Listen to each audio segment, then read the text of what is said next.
It's really helpful to keep in mind a very key distinction at this point. There's a difference between a constructed thing like a car and something that develops like a human being. Things that develop do not come into existence piece by piece. Rather, they are already there from the beginning and they simply unfold and become more mature. A car comes into existence part by part, but that's not how human beings come into existence. Human beings come into existence all at once and gradually their capabilities unfold, but their identities are intact from the beginning, unlike the car. One of the common objections pro-lifers get goes like this. Well, it's just your religious view that the unborn are human, and outside of religion, you can't prove that they are persons with rights. Well, my first question is this. Can you say why anything has value and a right to life in a universe that came from nothing and was caused by nothing? I mean, if human beings are cosmic accidents, they're cosmic accidents at every stage of development. And at least people like Peter Singer are honest about that. But a lot of the people you might be talking to don't realize that they are assuming things about human value that they haven't argued for. And sometimes it's very helpful if you can help them see that they're making these assumptions and present to them a better view of the human person that actually can account for equality and value at every stage of development. Living things have inner natures that determine the kind of things they are, and they are identical to themselves through time and change. So the substance view, for example, says that you are identical to the embryo you once were. You didn't come from an embryo, you once were an embryo, and you are the same being through every stage of development from the beginning of your life until death. You're the same being through all of those changes. So if you are the same being through all of those changes, it follows that if you're intrinsically valuable now, you were intrinsically valuable at every stage of your development, including the embryonic stage. That's the substance view. Living things maintain identity through time and change. Your cat that never learns to meow is still a cat by nature, even though it never functions at its full capacity as a being that can meow. A dog that is missing a leg is still a dog by nature, but it doesn't follow it stops being a dog just because it can't function at the same capacity as other dogs.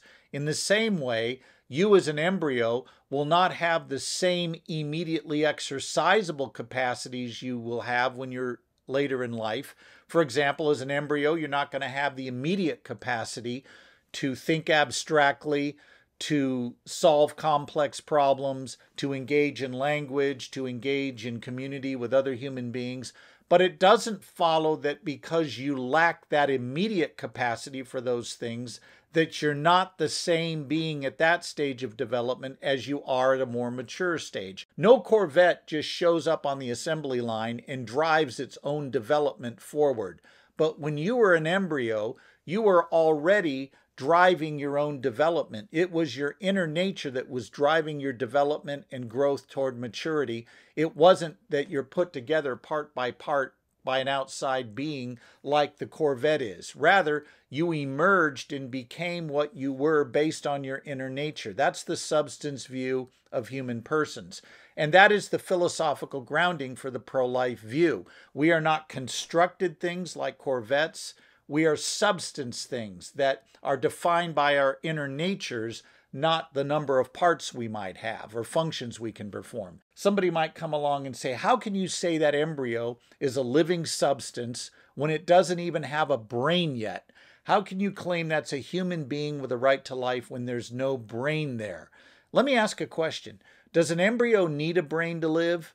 Do you need a brain to live? The answer is yes, you do need a brain to live. But does an embryo need a brain to live? No. An embryo does not need a brain to live because something else coordinates its bodily system so it can function as a substance, as a living being through time and change. Where you need a brain, the embryo doesn't. Something else is giving it its identity through time and change, and we would argue it's its inner nature that was there from the very beginning. Unlike a car that isn't there from the time you put the two parts together, you were there from the very beginning. You just had to grow and develop. That's the substance view. We don't allow a 16-year-old to vote, and we don't allow a 13-year-old to drive a car. So what's wrong with saying that embryos don't have the same right to life that they do when they're older? Here's the problem with that. It is confusing natural rights with merely government, or what we call positive rights. So, for example, I love going to England. However, though I love going to the UK and love visiting the United Kingdom, I do not have a right to vote in the next UK election. But just because I don't have a right to vote in the next UK election does not mean I don't have a right not to be gunned down in the streets of London anytime I visit Trafalgar Square. I have a natural right not to be unjustly harmed that flows from my nature as a human being and is not dependent on what government says I have or don't have. When we claim the unborn have a natural right to life, here's what we're arguing. We are arguing they are a particular kind of living thing, a substance that has value based on its nature, not based on what government says or what it can do at a performance level. Rather, you have your rights based on the kind of thing you are by nature. That's the idea behind the substance view. If you don't have an inner nature that grounds your identity through time and change, in what sense then are you the same being today as you were then when you were born 18 or more years ago? And the answer is, if you don't have an inner nature that grounds your identity through time and change, we really can't say you're the same being, because if all you are is physical and your physical parts have changed over time, you're not the same being today as you were then. When we say the unborn are substances with a right to life, we're saying that if you are equal and valuable today and you are identical to the embryo you once were, there's been no substantial change to your nature that would disqualify you from having a right to life then as you do now. That's the substance view. And that view can account for human equality. Other views that base it on traits that come and go cannot. Living things like human embryos are not part-like things like a Corvette or a Mustang.